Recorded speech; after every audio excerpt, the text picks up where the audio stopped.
Nuestra siguiente mesa va a ser una mesa titulada Las agencias literarias. Estos 10 años en el Fórum Edita siempre ha habido presencia de agentes literarias. Ellas, como bien sabéis, son la bisagra entre el autor y la editorial. Como bien sabéis, estas bisagras pues a veces funcionan con un aceite suavecito, otras hay algún chirrido y a veces, como pasa siempre con alguna bisagra, alguna puerta que se abre, pues a veces alguien se pilla los dedos. Pero bueno, esto pasa en las mejores familias. Lo que sí he de decir que las agentes literarias han aliviado mucho la soledad de los escritores. Y bueno, pues vamos a empezar. Tenemos aquí a tres agentes. Mónica Martín, cofundadora y directora de MB, Agencia Literaria. Maribel Luque, directora literaria de la agencia de Carmen Balcells, y María Lynch, directora de Casanovas and Lynch Literary Agency. Así que, bueno, pues empezamos. Bueno, yo empiezo por una curiosidad, ¿no? Porque, además, esto se iba a titular Los agentes literarios, dijimos, ¿cómo los agentes literarios? Si todos son mujeres, hay que poner las agentes literarios, las agentas. Yo quería preguntaros, ¿por qué hay tal mayoría en esta profesión de mujeres? Y si esto pasa también en otros países, y si no sé, se puede establecer algún tipo de lógica, ¿por qué sois todas, o muchísimas sois mujeres en la profesión? A ver, va, Mónica, te ha tocado porque estás ahí, va. No es por el instinto maternal, creo. No lo sé, igual no hay ninguna teoría que elaborar, no lo sé, sí hay. Pues no sé, yo a veces he pensado que había ocurrido bastante porque era una manera de emprender individualmente y no había un techo de cristal. Quiero decir, que empezabas tú y te tirabas a la piscina. He pensado que, a pesar de que ahora en las grandes corporaciones pues hay una gran presencia de mujeres a todos los niveles, pues al principio no era así, ¿no? Y es emprender un proyecto propio. Pero fuera hay hombres también, y mujeres. Bueno, y aquí también hay hombres. Pero poquitos. ¿Eh? Poquitos. Bueno, en el mundo editorial también son mayoría las mujeres, sí, seguramente, también, ¿no? También. Sí, paras a mirar. También. Bueno, por la razón que sea, bien está. Era un oficio también fácil de conciliar en las épocas pretéritas con la vida doméstica para mujeres que pues tenían otro... Pues sí, eran madres o sí estaban a cargo de familia y por naturaleza eran muy lectoras y era algo que se podía hacer en casa de alguna manera fácil, factible. Bueno, pues alguien tendrá sociológicamente que determinarlo. Estamos en el 10º aniversario del Foro Edita. Hemos hecho un poquito de recapitulación en algún momento. Yo quería pediros también que recapitularais un poco en estos 10 años. ¿En qué ha cambiado la profesión de agente literario? No sé, ha habido cambios, no sé, la tecnología ha forzado cosas en los contratos, en la manera... ¿El agente literario 2025, en qué ha cambiado de 10 años atrás? María, ¿no? Venga, María, sí, vamos por aquí. A ver, yo creo que mucho ha cambiado. La velocidad... ¿no? Evidentemente, la tecnología y los medios de los que disponemos ahora hacen que todo se acelere, los envíos, las copias, los envíos de manuscritos, las copias, los emails, la información.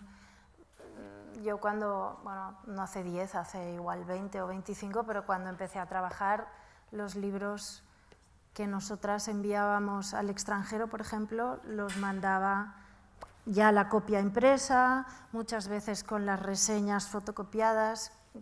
No tiene nada que ver con el trabajo ahora, que es enviar PDFs, muchas veces manuscritos que todavía no se han editado porque hay que preparar un lanzamiento simultáneo y los editores tienen que traducir al mismo tiempo que, digamos, básicamente la velocidad es muchísimo más rápida que antes. Y eso hace también que la competición sea más feroz. Creo que para conseguir los libros, por parte de los editores y por nuestra parte, para conseguir la atención, que ha salido también en las charlas anteriores, pero el hecho de que la difusión sea mucho más fácil y por muchos otros canales hace que, aunque sea un poco contradictorio, uno tenga que ser muy creativo para llamar la atención sobre un texto, sobre un email, sobre un libro, sobre un lanzamiento. Y creo que eso es bastante significativo en estos últimos años, que tiene asociado también el aumento de la relevancia de los scouts, de los informadores que circulan la información de los libros para los editores. Bueno, por nombrar algo, ¿no? ¿Cómo lo veis vosotras? Hay muchas cosas, pero... ¿Sí? Yo creo que una de las cosas, o sea, lo que dice María es impepinable. O sea, antes yo recuerdo en Estados Unidos se mandaban los manuscritos en unas cajitas monísimas, yo tengo alguna todavía porque me hacían gracia, de un tamaño holandesa, porque ellos utilizan ese tamaño y se mandaban así. O sea, es un lío impresionante que luego alguien te decía, no, nunca lo he recibido, ¿no? Que era la respuesta perfecta. Ahora no. ¿No? Pero yo creo que una cosa muy importante para mí que ha cambiado es que se ha normalizado la figura de la gente. O sea, la gente es una figura más dentro del mundo editorial, cosa que en España, hasta que apareció Carmen, ¿no? Pues era una cosa pues más rara y menos común y menos respetada, digámoslo así, ¿no? Ahora pues, es un actor más que hace de puente, ¿no? Entre el mundo de la creación y el mundo de la industria y habla los dos idiomas, que eso es lo que al autor generalmente le puede costar más, ¿no? Hablar el idioma de la industria, que no tiene por qué hablar, por otro lado. Creo que ese ha sido un gran salto para mí. A mí me gustaría, antes de comentar los cambios, que ha habido muchos, en estos 10 años han pasado muchísimas cosas. Maribel, se te oye un poco regular. ¿Regular? No sé si es el ¿Ahora micro. mejor? Bueno, entonces tengo que mirar al... Ahora. Bueno, quería empezar felicitando al Foro Edita por estos 10 años estupendos y, de paso, recordar que en este 2025 se han cumplido ya los 30 años del lanzamiento de Amazon y los 10 de Netflix. Son dos de los agentes indiscutibles del nuevo paradigma en el que estamos. Y también recordar, por supuesto, que el próximo día 20 se cumplen 10 años del fallecimiento de Carmen Balcells, a quien tanto recordamos y añoramos.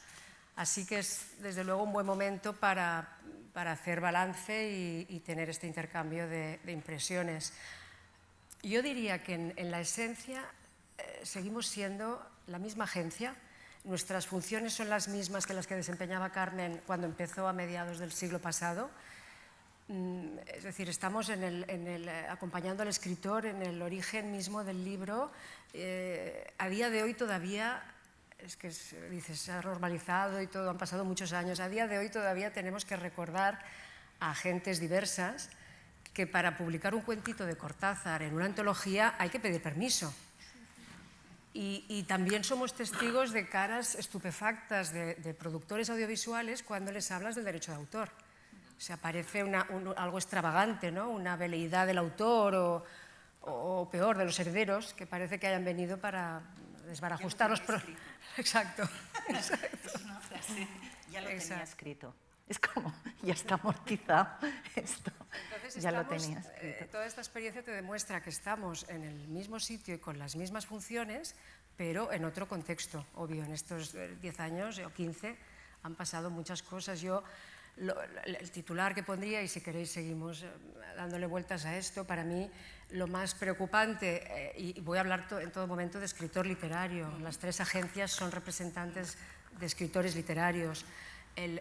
Para mí estamos asistiendo a la pérdida del poder o la fuerza del escritor literario ante la industria, ante el mercado, por diferentes motivos, por todo lo que ha pasado en estos últimos tiempos, que no todo es tan favorable para este escritor, ¿no? O sea, desde el exceso editorial, la avalancha de novedades que en muchas ocasiones pues, lo expulsa de las mesas de las librerías, la autopublicación, las nuevas tecnologías que la refuerzan muchísimo.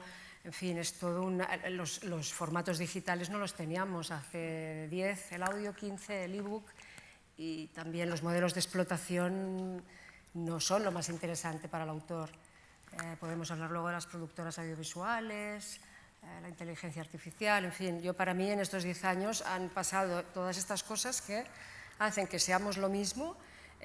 Los representantes de los autores y esta relación se sustenta en una confianza pura y absoluta. Si no hay confianza no hay nada más. Pero claro, todo lo demás es un gran desafío para el escritor literario. Me refiero al escritor que escribe al margen de modas, que no tiene marca, que no tiene redes, que escribe en su habitación creando mundos propios y cuando sale se siente expuesto, ¿no? Y ya no digamos si ese autor tiene 50 o 60 años. Ya pertenece a la generación pasada, eso ya quedó superado y parece que no, que la experiencia en la literatura no. Entonces, bueno, tenemos ahí un gran desafío, insisto, con el autor literario. Pues está muy bien, está muy bien. Estamos muy obsesionados con proteger al lince ibérico, pero también tenemos que proteger al escritor literario, ¿no? Yo creo que tenemos, el mundo editorial tiene un gran desafío y es trabajar duro para darle visibilidad a este autor que solamente puede esgrimir su calidad literaria, nada más. ¿Y qué hacemos, no tiene todo lo de la mesa anterior. María, Mónica, ¿qué hacemos para proteger a este autor? Entiendo que las editoriales, pues una gran editorial tiene muchos gastos, quiere generar libros que generen mucho dinero y cuanto antes mejor, pero este escritor más lento, María, ¿cómo lo ayudamos? Bueno, un poco al hilo de lo que dices tú y volviendo también a la pregunta anterior de en qué ha cambiado también nuestro trabajo, yo creo que ahora es más global, o sea, el trabajo de representación de un escritor, ya cambiando casi el paradigma de lo que es un libro o derechos de autor a contenido, que también ha salido en las charlas esta mañana. O sea, lo que yo detecto en mi trabajo es que ahora cada vez más hay cuestiones de derechos audiovisuales, hay cuestiones de viajes, hay cuestiones de festivales, hay cuestiones de charlas, y todo eso son maneras extras que están quizá un poco por fuera del formato libro, en los que nosotras ayudamos a los autores. Porque yo muchas veces pienso en la explotación que puede hacer una autora de un libro de cuentos que después se adapte a película, o de cada cuento puede salir una película o puede salir una serie, con lo cual un libro que tiene una unidad puede ser 10 películas, y además es igual que las traducciones multiplican los ingresos de ese autor para una obra que ya está hecha, lo mismo son los distintos formatos que se pueden llegar a explotar. Y de nuevo es un tipo de trabajo que no puede hacer el autor, o porque no habla el lenguaje, porque no conoce la industria o porque es demasiado específico, y sale un poco de la órbita también del editor, salvo que tenga alguien cumpliendo esa función, pero que no es la del editor, ni la de la difusión del libro, ni la de la promoción, ni la de la distribución, digamos, ¿no? Y creo que son vías alternativas por las cuales ayudamos mucho a los autores. Yo también creo que falta un poco de apoyo, más allá de, porque hablamos de empresas privadas, o sea, estamos hablando de editoriales y de agencias que todos son iniciativas privadas. Yo sí que me gustaría que hubiera un apoyo más institucional también, o sea, me gustaría parecerme más a Francia, por decirlo de alguna manera. Ese orgullo, digamos, francés frente a su cultura, o como los franceses, si no apruebas el bac francés, o sea, lengua francesa, no puedes estudiar en la universidad, es un examen aparte, ¿no? Entonces, ese amor por la lengua y por lo que la lengua produce, lo he hecho un poco en falta aquí, ¿no? Desde la educación hasta el final. Creo que, no sé, si se hace una encuesta en el público, pues recítame 3 poemas, pues igual, no sé, la gente se queda. En cambio, pues hay la mayoría de las culturas que cuidan más su patrimonio, no pasa eso, ¿no? Entonces, esa especie de desprecio, ¿para qué sirve la literatura, ¿no? ¿Para qué sirve, ¿no? ¿No? O yo leo cosas que me sirvan, no sé, ¿no? Un libro, no sé, pues de física o un manual para aprender a hacer algo, ¿no? Pues el arte, ¿para qué sirve el arte? Pues para todo, realmente. Es lo que nos hace humanos, precisamente, ¿no? Yo eso es lo que más he hecho en falta, porque creo que tanto editoriales como, o sea, las iniciativas privadas, yo creo que estamos todos metidos hasta aquí y lanzados a trabajar como locos, ¿no? Para que haya una visibilidad, porque lo que decía Maribel y Mariano, la velocidad a la que va todo, si vieras un mapa con rayitas cada vez que se manda un email y dónde se manda, en una mañana, no sé, todas, ¿no? Recibimos, yo qué sé, 150 correos, por decir algo. Cuando íbamos con la cajita y Sí, dentro. claro, cuando ibas ahí mandando una cosita y ponías una fichita, y luego a todos nos pasa en la vida normal, no de trabajo, me refiero a que no sabes por dónde te ha escrito alguien. ¿Este me ha mandado un WhatsApp o me ha mandado un correo y no encuentras nada?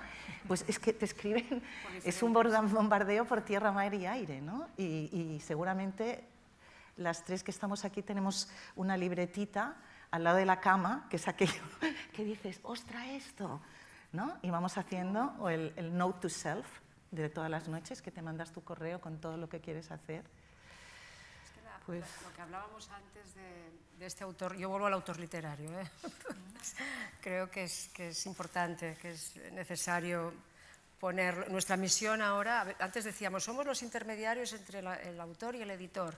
Ahora yo creo que trasciende el editor, ya es la industria cultural, de entretenimiento en general. En fin, ahora ya estamos en una misma plataforma sin contenido, o sea, solamente importa el contenido, da igual el formato. Entonces, la industria editorial, la nuestra, tiene una particularidad que no comparte con ninguna otra, y es que es cultura. Entonces, esto es importante, esto que hablabas tú ahora de la lengua, de los poemas, de cómo leemos, lo que decía yo antes de ese autor sin marca que escribe al margen de las modas y que a veces se ve por razones ajenas a su valía literaria. Son razones más bien inherentes a la propia dinámica editorial.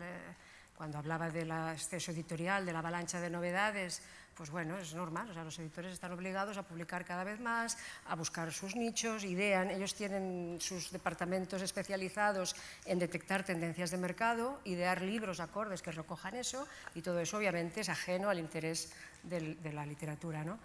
O cuando hablábamos de las edades, también quedan desbancados con según qué edades o según qué temáticas, según... Encuentras gente joven, muy interesada y muy lectora, pero que han oído así como de refilón a Joyce, a Borges, a tal, ni siquiera de refilón.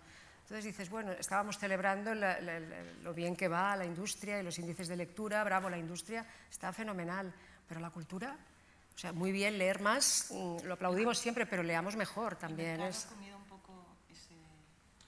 sea, yo cuando estudiaba en la universidad, pues iba a Octavio Paz a dar una conferencia y de repente, ya cuando ya me fui, va Isabel Allende. No es nada en contra de Isabel Allende, pero es que no es lo mismo, creo yo. Y tiene sus lectores, evidentemente, y lectores que no solo leen Isabel Allende y leerán a Octavio Paz también, pero creo que hay un sitio para cada lugar. ¿Hay un sitio? No, un sitio para cada cosa. Igual que las listas de más vendidos, ¿no? Que no es lo mismo, que no puede competir un bestseller al lado de un autor literario, ¿no? No es justo, no es una competencia real. El autor literario ve muchas veces su carrera truncada por una cifra de GfK o Nielsen, que es una cifra que está por debajo de lo que esperábamos, punto, ya está, se acabó. Mucho antes de lo deseable, de lo esperado. Entonces, y toda ahí está nuestra misión también, ¿no?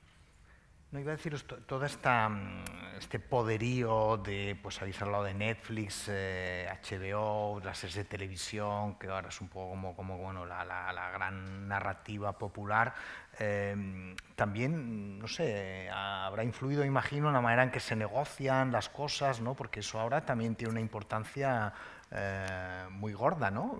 ¿Cómo se batalla con eso?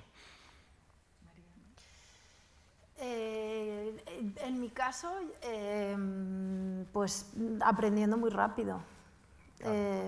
Es uno de los retos, al menos que yo encuentro en mi profesión, y he ido asesorándome, aprendiendo. Son los contratos audiovisuales, al menos en mi experiencia,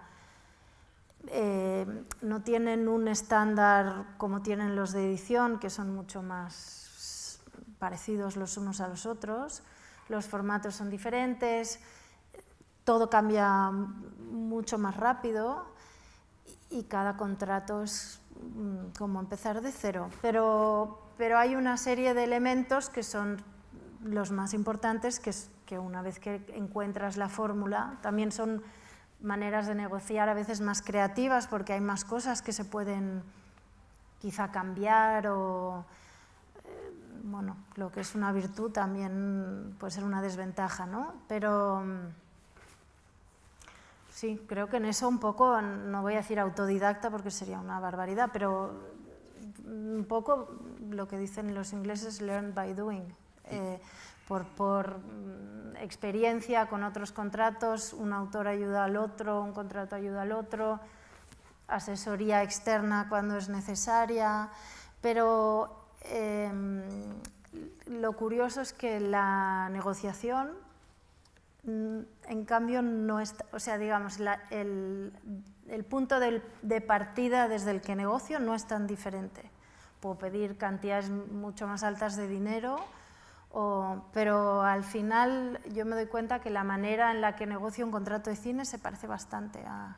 Porque ahora que no nos oyen los editores, ¿son más fastidiosos de negociar un editor convencional o una plataforma de estas? Yo creo que en el cine ocurre exactamente lo mismo que ocurre en el mundo de la edición, porque no hay dos pelis iguales y no es lo mismo una superproducción que una peli de autor, ¿no? Eso se nota desde el minuto uno cuando estás negociando, porque cuando suele ser una película de autor muchas veces hablas con el director o hablas con un guionista, o en cambio cuando son grandes proyectos pues estás hablando pues con la productora, y la productora ya está hablando con la plataforma posible, ¿no? Y a mí me pasó también como a María, o sea que vas aprendiendo un poco a salto de mata. Es verdad que fuera casi todas las agencias tienen agentes de cine especializados. Eso no es tanto por la agencia en sí, sino porque los autores ya de salida se buscan un agente para sus libros y se buscan un agente de cine que tenga una armonía con ellos, ¿no? Pues, que lleve proyectos similares, ¿no?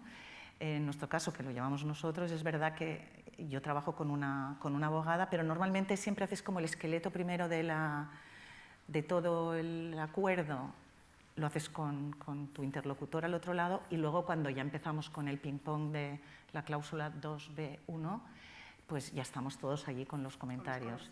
Sí, pero yo es verdad que una de las primeras veces que negocié un contrato de cine era un contrato muy gordo y me tocó y me puse tan nerviosa que llegó un momento, que lo voy a decir porque me hace gracia, que estaba hablando con un productor italiano y me decía, bueno, yo me puse como una barrera y dije, bueno, pues 1 millón. Estoy hablando de hace un montón de años, ¿sí? O sea que era muchísimo dinero. 1 millón de euros. Entonces yo dije, pues vale, yo aquí con mi barrera aquí del 1 millón. Y resulta que de repente el tipo me dice ya 1 millón. Entonces yo digo, ostras. No. Yo dije, ¿y ahora? Y entonces teníamos que hablar entonces del guión. Y entonces me puse tan negra que colgué el teléfono. Hice como que se había cortado. Colgué y dije, y luego volví a llamar, perdona, se ha cortado, porque es que me dio como un sofoco, que dije, no puede ser, pero ya no he vuelto a colgar. No vaya a ser. Que no... Sí. Aprendemos rápido. Sí, aprendéis rápido. En nuestro caso, la verdad es que trabajamos en equipo con todos los agentes de la casa, pero sí hemos detectado una transformación en cuanto a la sensibilidad de estas plataformas norteamericanas, desde que se dio la eclosión de los Netflix y los Amazon Prime, HBO, todos estos, la primera vez que nos contactan para solicitar derechos de adaptación audiovisual, tuvimos todos la sensación de que nos estábamos enfrentando a, bueno, que teníamos que librar las batallas que Carmen Balcells tuvo que librar a mediados del siglo pasado con aquellos contratos draconianos sin término y todo aquello, porque ellos solamente focalizaban en su PI, que es la propiedad industrial. En la otra PI, la nuestra, la propiedad intelectual, ni por asomo. O sea, no solamente querían contratos sin término, derechos de adaptación de esa novela a la pantalla, sino que también estaban interesados en comprar tramas, líneas argumentales, personajes. O sea, imaginaos lo que es esto para un escritor, es hipotecarle la vida literaria. Autores que además repiten, personajes comunes van saltando de obra en obra. O sea, y ahí sí que es verdad que llevamos pues ya 10, 15 años conociéndonos bastante más y ya estamos más cerca. Ya parece que todos conocemos las líneas rojas y es más fácil, pero los primeros contratos, cuando ahora Netflix, lo decíamos, acaba de cumplir 10 años, pues eso, el primer contrato con Netflix fue como... Pero bueno. Fuera también la figura de writer. Un autor es un escritor, es un author, ¿no? Un writer puede ser también periodista, entonces tienen muchas... Y en el cine participa toda la gama, todo el mundo. Entonces hay mucha más práctica, claro, es una industria muy potente. Oye, y hablando de los cambios en estos años, ¿sigue con lo bien que funciona el Zoom y todas estas videoconferencias, sigue valiendo la pena ir a las ferias allí al trajín? Por ¿Sí? favor, sí. ¿Sois Sí. adictas al trajín de las ferias? ¿Sí? Sí. Bueno, adictas, no sé, pero tiene que Con estar. lo que decíamos antes de la atención, al final no hay manera de, ¿no?, como de asegurarte que tienes la atención de alguien que estar delante cara a cara mirándole a los ojos, más que mandar un mail, más que llamar por teléfono. Y más allá del tú a tú, creo que las ferias y las reuniones de gente del sector en las que se intercambia información, te cruzas con gente por el pasillo pidiendo un café, todo eso genera una energía que permite muchas cosas que el Zoom, ni el mail, ni el teléfono favorecen. Todo el mundo, es que es un momento, es como unas convivencias, no sé, ¿no?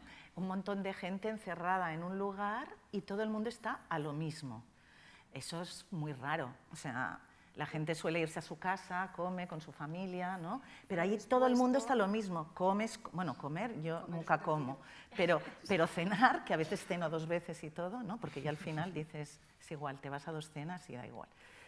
Pues, claro, todo el rato estás hablando y aparte tú un poco has crecido con la gente que está allí y te has labrado tu perfil, digamos, y tus relaciones y la gente confía o no confía en tu criterio y es un poco, sí, es una vida profesional, ahí es donde se ve precisamente. Yo creo que hay una diferencia entre las ferias más técnicas o más profesionales, como puede ser la de Londres o la de Frankfurt en Europa, y las latinoamericanas, Guadalajara, Bogotá, los Hayes, las Fields, todo lo que se cuece en Guadalajara a nivel de presencia de público, de gente súper joven haciendo colas interminables con su librito comprado para que le firme el autor, el contacto autor-lector, toda la energía esa que hay ahí no te lo da ninguna pantalla, ningún encuentro virtual. Luego, por otro lado, las más convencionales y más técnicas como Frankfurt también se han transformado a raíz de la pandemia.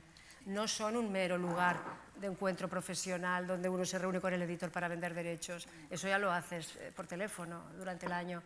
También se han convertido en foros, en lugares de encuentro de los diferentes profesionales, en intercambio de impresiones.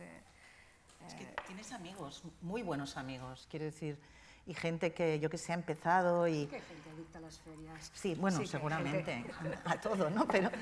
Pero que yo que sé, hay gente que ha empezado y se ha quedado a dormir en tu casa porque no podía ni pagarse un hotel y luego vas viendo, ¿no?, cómo va creciendo y al final tiene una editorial. O sea, son relaciones muy largas en el tiempo. Claro, yo la agencia la fundé en el 97, o sea, era pequeña. Y después, en las ferias muchas veces, y esto no es, o sea, ocurre para los agentes igual que para los editores, hay temas que se discuten de año en año, si falta papel, si no falta papel, si la inteligencia artificial, y el hecho de que puedas interaccionar físicamente con editores y con colegas y hablar de estos temas también es muy importante. Tenemos 5 minutos y hay varias preguntas. Vamos a dar paso a algunas preguntas del público. A ver si podéis contestar esta, que parece un poco complicadilla, en breve. Dice, para una editorial pequeña es muy difícil entrar en mercados extranjeros. Compramos más derechos de los que vendemos. ¿Cómo podemos preparar el material para tener opciones de venta de derechos en mercados internacionales? Contratando a un agente. Sí, porque hay muchas, bueno, todos los que estamos aquí también llevamos editoriales precisamente pequeñas que no tienen un departamento de derechos extranjeros y les hacemos ese trabajo. Nosotros no. Sí, nosotros sí. Ya. Sí, lo hacemos. Sí. Estaba leyendo aquí esta pregunta, que además está aquí María. Dice, el próximo 11 de septiembre, en 2 días, se cumplen 3 años del fallecimiento de Javier Marías. Además de un entrañable recuerdo y homenaje a uno de nuestros más importantes autores consagrados a nivel internacional, tengamos presente la gran labor de las agencias literarias, no solo en acercarnos a los editores las novedades internacionales en otros idiomas, sino además proyectar a nuestros autores en el extranjero. Esto redunda, obviamente, en poner en valor nuestro patrimonio cultural y bibliográfico y el talento de autores y de editores. Bueno, pues tengamos también ese pensamiento de Javier Marías, que tuvo también ese éxito internacional. Sí, y bueno, y ahí también yo creo que hacemos en algún caso labor de albacea, digamos, ¿no? Ya no solo en lo que es más propiamente comercial, sino de resguardar la integridad de la obra, que se mantenga viva, que se publica, que no se publica. Ahora se van a reeditar varios libros de él en Alfaguara, lo cual creo que es una buena noticia, ¿no? Que Javier Marías siga vivo literariamente, ¿no? Claro, es que los herederos no tienen por qué ser especialistas, ¿no? Ni muchísimos sí.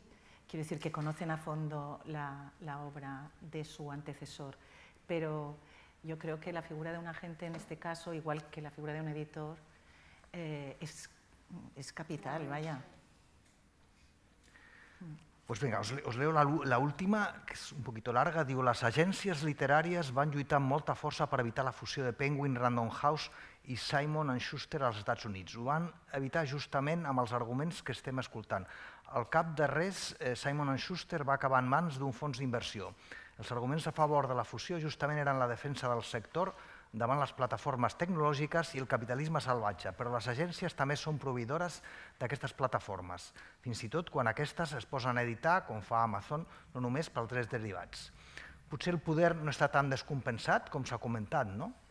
No he entendido la pregunta. Yo tampoco. Bueno, es que No sé cuál es. he leído a velocidad del rayo. Bueno, pues nos habla un poco de las fusiones, del papel de las agencias que tuvieron.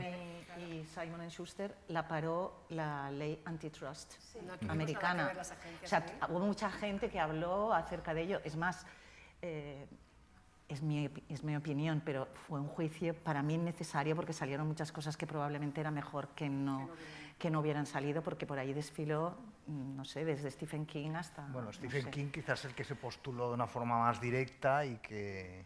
Pero bueno, y aparte fue muy caro, porque se pagó muchísimo dinero, muchos millones, y luego todos sabemos que en Estados Unidos cuando contratas a un abogado, cada minuto, o sea, es un taxímetro de muchos ceros y solo las costas debían costar tremendo. Y es verdad que ahora Simon & Schuster está en un fondo, pero es un fondo, en principio, yo no soy particularmente amante de los fondos, pero no es un fondo, en principio tiene interés en que eso vaya adelante, después ya se verá qué ocurrirá, ¿no?